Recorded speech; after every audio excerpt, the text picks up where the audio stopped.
Concerns are growing in Johnson County about unsafe railroad crossings because many say there's something missing from those crossings altogether. But finding out who's responsible is proving to be difficult, and our Paris Lubell is live this morning at one of those crossings down in Johnson County. Paris, good morning.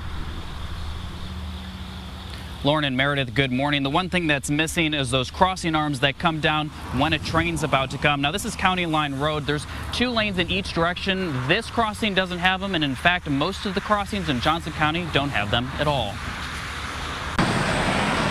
Most of Johnson County's railroad crossings only have flashing lights and a bell. But after the number of close calls and crashes has increased dramatically, there's a renewed call for safer crossings. There's no actual way possible I would have hit that train if those bars were there. Jimmy Link was in one of those cars that was hit by a train earlier this year. He says all the crossings need those arms. But whose responsibility is it to get those? Federal law says the cost to install any safety features is up to the owner of the road, meaning the city, county, or state are stuck with the bill. And it doesn't come cheap. It costs nearly $250,000 for each crossing just to install those arms. And it's something the Greenwood mayor says shouldn't be on his taxpayers, and in turn, he's tried working with the railroad to get some help.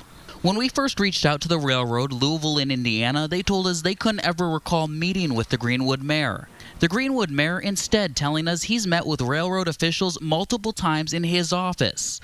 When we went back to the railroad, they later recanted that story and told us safety is the top priority at our railroad. This year alone, we'll spend over $75,000 on safety outreach programs in this region. But in terms of crossings, they say the responsible government entities decide the type of protection required at rail crossings, approves the designs of warning protection, and funds the project. Now, other railroads across the state do provide some money to those local entities, the cities, the counties, or the states to help them with the crossing and safety concerns. Now, there is some state grant money coming in 2020, but the Greenwood mayor says that's just not enough time at this point.